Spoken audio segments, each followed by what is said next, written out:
Very warm welcome to you all on the second of our bite-sized webinar series covering IR35. Over the next 20 minutes we will be discussing how to assess your level of risk around IR35 rolling into the private sector. However, we will also highlight the potential opportunity that this change will create for you. The final 10 minutes of the time allotted will be allocated to Q&A, so please ask questions via the Q&A box now or as we go through the presentation. So I'll start with introductions. My name is Jeff Fawcett. I look after corporate engagement for Hays in UK and Ireland, and most of my time involves advising clients on contingent workforce solutions and permanent recruitment solutions. As such, given the noise and challenge around IR35, I probably spend half my time on this subject area. I'd also like to introduce Chris Dunn.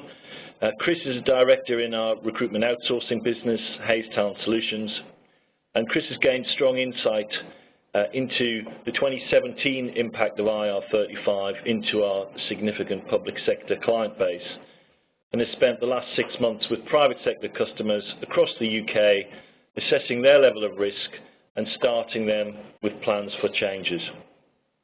Chris has a 20-year career in recruitment, and prior to that was actually in the Foreign Legion, so I tend to listen to him.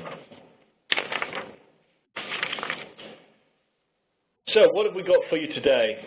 We're going to start with a quick recap on IR35 and broadly covering where the risk actually sits, and then Chris will take you through the potential level of risk and impact and what you should consider to address this, and we will then close with Q&A. So a whistle-stop overview for those of you who haven't been briefed on the story so far. So, the Inland Revenue Act 35, now Hmrc, was actually launched in 2000, so it's quite old. Fundamentally, it's legislation designed at tackling tax avoidance by interposing a limited company or a PSC or a personal services company to mask what the Hmrc regard as an employee-employer relationship. So the IR35 has existed for a long time, but the onus was put on the individual, not the organisation, to determine if they fall in or out of scope of IR35. So to date, or prior to 2017, the Hmrc has had a very poor track record of challenging those hundreds of thousands of individuals and their subsequent determinations. Basically, the big change occurred in April 2017 when the onus of the decision for public sector organisation became theirs. Hmrc also stated that they would introduce these reforms into private sector soon after. This didn't actually occur in 2018, but our view of this it will occur shortly. We can now actually see the Hmrc auditing public sector organisations to test how they have addressed IR35 and to assess the accuracy of the determinations. So where are we up to now is that there is a consultation, or has been a consultation ongoing, covering the private sector rollout, which actually closed on the 10th of August, so this Friday. So the big question now is, when does it go live and what does it look like? And our best assumption currently is that it will go live into the private sector in April 2019 and is likely to look broadly similar to the changes in the public sector. So our key message to our customers is to really get onto this now, address it now, once you've understood it, and try and then seek this as a positive change to get better return from your non-perm workforce. So, who has the risk according to the Hmrc? I think there's lots of misconceptions under this subject. So this slide tries to simplify the before and after April 2017 in the public sector. What we can see now in the public sector, and likely to soon happen in the private sector, is that the organisation need to make the determination with, I quote, reasonable care, and then pass the responsibility to the fee payer to ensure that the tax is paid for in the appropriate manner. I'll now hand you across to Chris. Thanks, Jeff, and I'm delighted to be sharing our insight today on understanding your levels of risk around IR35. Today's session will definitely help you, firstly, understand and assess what is the risk around IR35. Secondly, give you an idea of how you go about gauging the level of risk within your organization. And finally, once the risks are identified, what are the next steps to actually deal and mitigate those risks? So it might be useful to look at the IR35 risk topic as three work streams. The first being the communication strategy, and in particular, who needs to be engaged, what needs to be known, and how is it shared internally. We certainly recommend C-suite engagement as early as possible to ensure ExCo buy-in from the off. But it's also really important to establish what are the key objectives around dealing with the IR35 risk. It's not just the financial impacts that need to be assessed. Brand, reputation, and service delivery also need to be considered, as well as the safeguarding of the continued access to best talent. The second work stream is the risk assessment itself, really understanding the context of the IR35 risk, the backdrop, where it's coming from, as well as identifying, analysing, and evaluating the risks themselves. And once we have those areas covered off, we can then look at what to do to mitigate the risks ahead. And finally, what can we do to manage this challenge moving forward? This needs resource, it needs time, as well as a commitment to manage this on an ongoing basis, whether that's done by the relevant stakeholder within the organisation or outsourced to a trusted third party. Based on our own experience with hundreds of public sector bodies, it's far too important to get wrong and really should be treated as something to be managed, not managed off the side of the desk. We advise, get to grips with this as early as possible. So let's establish the context. First and foremost, the market itself. Over the last couple of years, there has been an increase in the number of freelancers, temps, contractors, interims and consultants, otherwise known as contingent workers, or the non-perm workforce. The Office of National Statistics figures cite 4.8 million self-employed workers in June 2017 and indicated that with the gig economy growing, this is only set to increase. And why is this? Because organisations are gaining significant business benefit from this model. It allows them to be more flexible, innovative and agile, as well as giving them competitive edge. One of the big ideas behind the use of the external workforce is that it saves companies money, giving them the flexibility to scale their workforce up and down, dependent on demand, and reduce overhead in the process. There are lots of benefits, but how contingent workers are engaged, managed, and measured on a day-to-day basis moving forward might mean the difference between turning a profit or a loss. One thing is for certain, it's Hmrc's stated intent to continue this approach and increase revenue stream they've created from the public sector, so it's our view at present that the rules will be the same or very similar to those introduced to the public sector last year. From an organisation perspective, managing a contingent workforce has never been more challenging or complicated. But the key objective around mitigating IR35 risk for any stakeholder tasked with this must be to limit any financial, reputation or brand or service delivery impacts, and at the same time ensure those channels allowing access to the best talent remain open and accessible. Each and every organisation is different, with diverse ways of engaging the non-perm workforce. But what is also key in terms of managing the risk is have you the visibility? Is there a robust process to engage and manage those workers in a compliant way? Is it part and parcel of the HR policies and procedures? Is there a communication strategy already in place outlining what the IR35 strategy is in? Answers to these questions will give you an indication to your organisation's readiness to the risk of IR35. I think it's also important to realise that IR35 is not just another layer of legislation to the already challenging and complex job of managing the non-perm workforce. It actually amplifies each and every one of the most common risks and challenges that an organisation faces when engaging contractors and freelancers.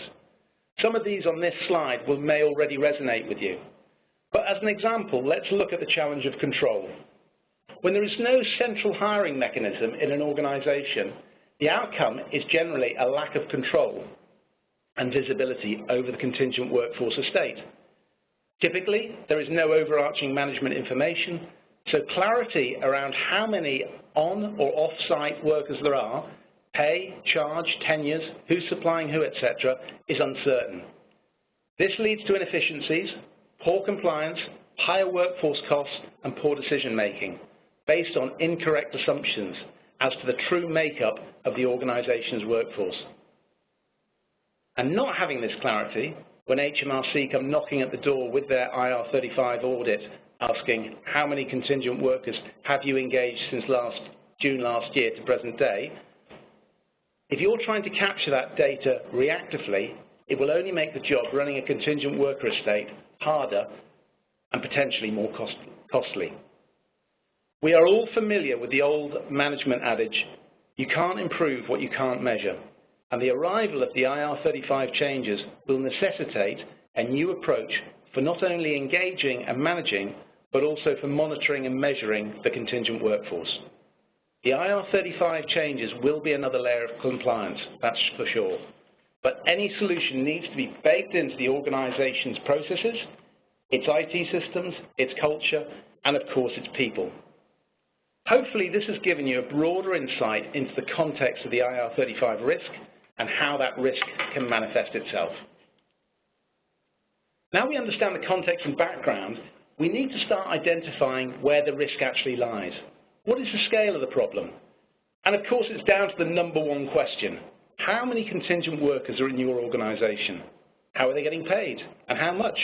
Are they engaged contractually, as a sole trader, a limited company, or via a consultancy? Are you paying workers' invoices directly? And what processes do you have in place to capture this information? Who captures it? How accurate is it? It's also very important to remember what the workers and hiring managers are doing from a behavioural perspective. Remember, it's the behavioural aspect that Hmrc is focusing on as much as the contractual relationship a worker has with the engaging organisation. Again, answering these questions will give you an idea of your state of readiness. And of course, we can assist with this discovery phase, as we have done already with many high-profile public sector bodies. Talking of the public sector, it might be useful at this point to share some of the insight to the public sector reaction to the IR35 changes brought in last year. A survey was conducted by Contractor Calculator to assess the impact 6 months after the introduction of the changes. It reveals the scale of the impact, but it also gives us some very useful, valuable insight. It's important to remember that the public sector had a very short window of time to plan for this. It was announced in November 2016 and implemented in April 2017.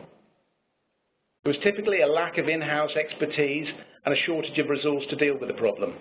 And like many organisations, there was a typical apathy, resistance to change and new ways of working, which this type of reform brings in. The introduction had a significant impact on the contingent workforce in every organisation. It delayed and cancelled projects, increased costs from a statutory employment, and rate increases to contractors were common. Some of the key metrics to pull out include over 3/4 of public sector client departments lost highly skilled contractors. Over 70% of projects were delayed or cancelled. Nearly 50% of contractors would only work back in the public sector if the hiring organisation effectively paid the extra tax. From this insight, we suggest that these consequences can be mitigated. Number one, by engaging the problem early. Number two, start building in-house knowledge on the subject of IR35 and finally manage this project as an ongoing issue.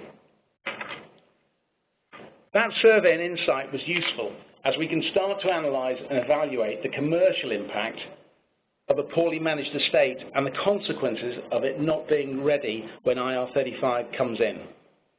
We know that the people are the heart and the most important assets to an organisation. They're also one of the largest overheads. Any variance in that people cost can have a real impact on bottom line profitability. People costs typically make up 50% of an organisation's overhead. Contingent workers make up anything from 15 to 44% of workforce spend. But it's also important to remember that that cost actually sits on top of any permanent employment cost and is rarely included in any balance sheet as a contingent worker cost line. Finally, contingent workers are typically more expensive than the permanent staff. So let's run through the figures. And give an example of an organisation we've recently worked with.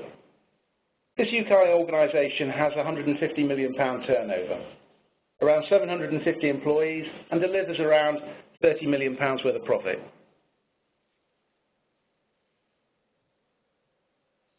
15% of the workforce is contingent, so around 100 or so workers, and £15 million a year is spent on those workers. The increased costs of engaging contingent workers based on the public sector experience resulted in between a 20 to 40% rise. That's a potential in this case, a potential 3 to 6 million increased cost. These increases are based on elevated statutory costs, as well as the increased day rate to offset the tax liability of those indispensable business critical contractors the organisation couldn't afford to lose. The net result is it could effectively erode annual UK profits by anything from 10 to 20%. So that's the financial impact. What about other impacts? We were talking to a group HRD about 9 months ago, and he had the misfortune to walk into his ExCo board and announce that they were going to have a 25% uplift on costs because of the IR35 changes. After the silence ended, the first questions he got back was, how long have you known about this and why didn't you tell us sooner? Thankfully, we helped him and managed to get the organisation back to a better place. But other impacts might include potential Hmrc penalties going back 7 years. More and more organisations are using contingent workers to perform business as usual and service delivery functions. And so not having access to this resource could impact day-to-day operations. The off-roll payroll community are some of the most networked around. In the public sector IR35 aftermath, organisations were being ranked around whether they knew what they were talking about and what was their plan to deal with this. So consequently, this had a huge impact as to whether people wanted to be engaged at that organisation or was it an organisation to avoid. So there's a potential impact on brand and reputation.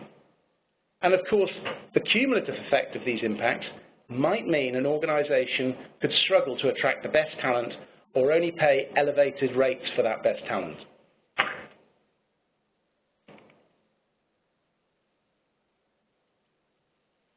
So how do we go about dealing with the risk? First steps are to start quantifying and qualifying the scale of challenge. It's important to get visibility to understand the basic metrics. How many contingent workers are on site? What are their tenures? How many are likely to be in post 1st of April next year? These are the ones to prioritise. And do your current agencies have an understanding of the IR35 challenge? Contingent workers, of course, are not the easiest to identify. So ways to identify them quickly include IT user profiles, financial systems reports, invoices, supply chain reports, as well as security data.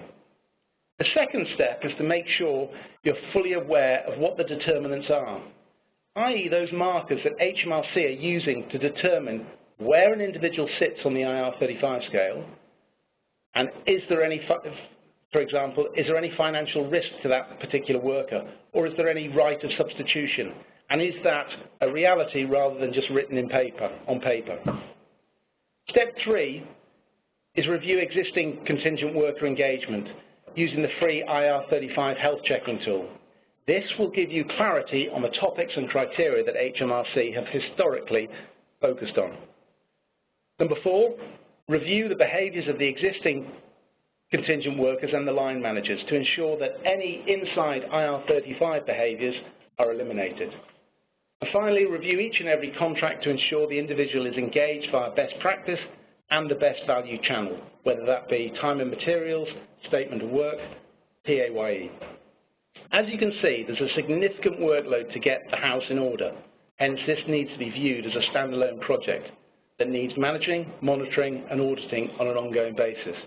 It does require resource, time, and an element of expertise, but it will significantly increase your organised readiness for the IR35 risk.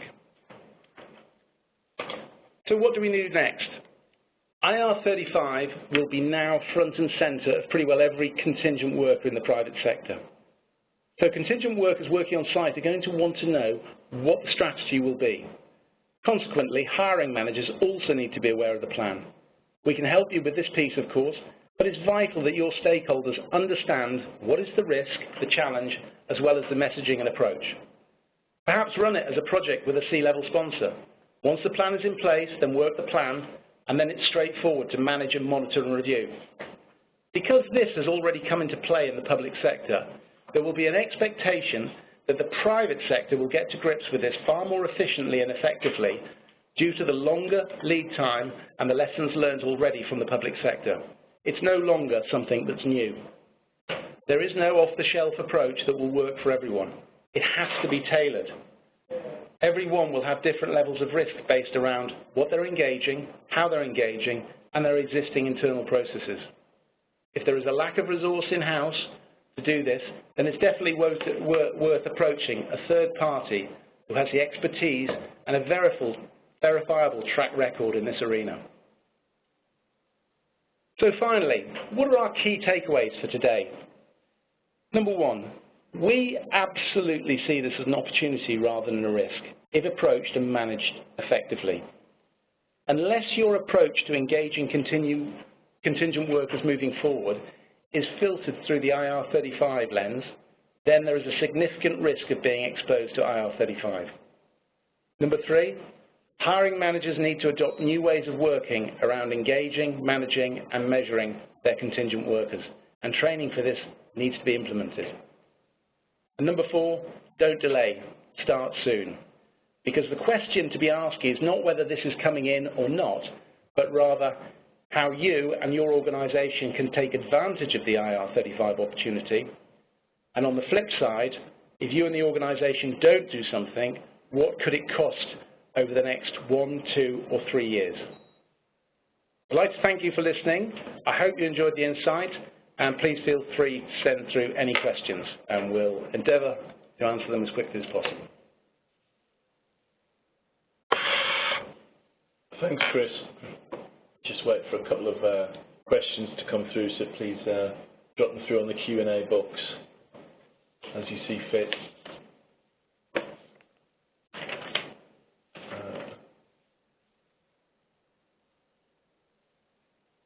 I've got one here.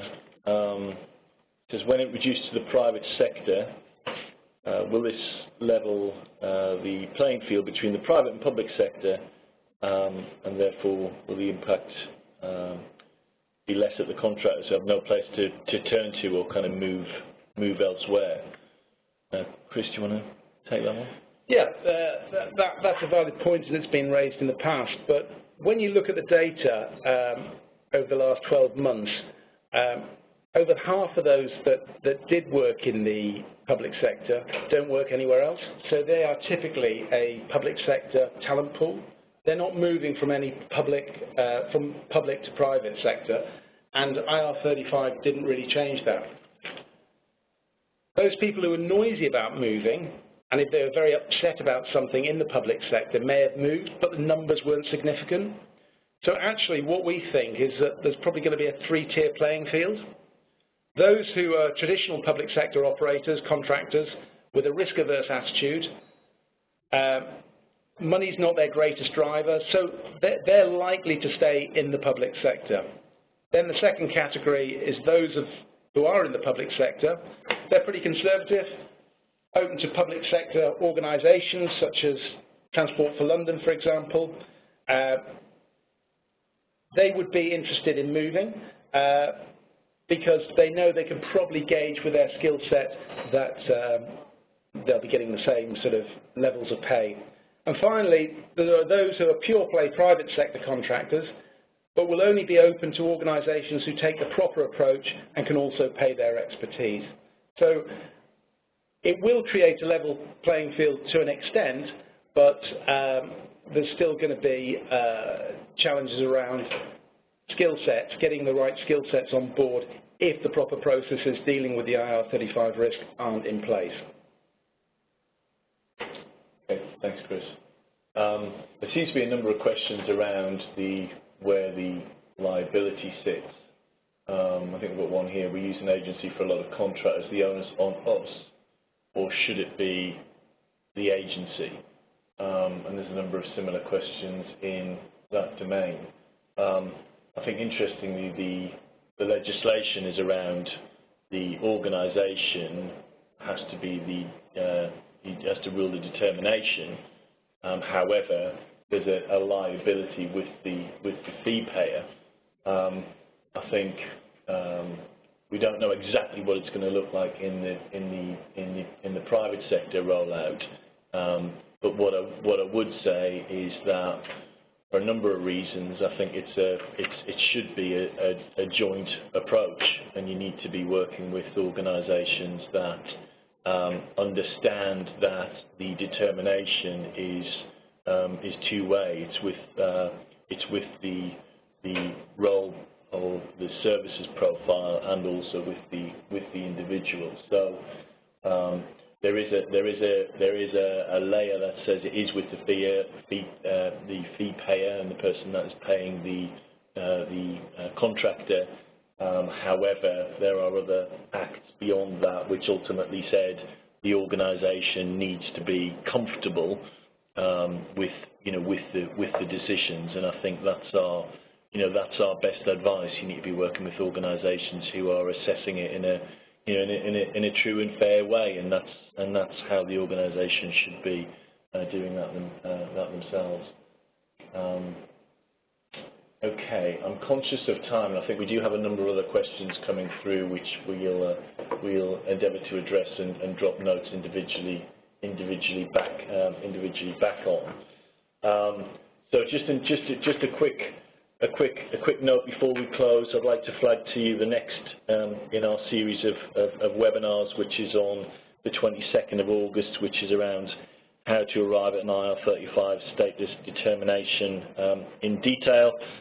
All of these past webinars, the recordings are available, and this recording will be available for you next week on our website.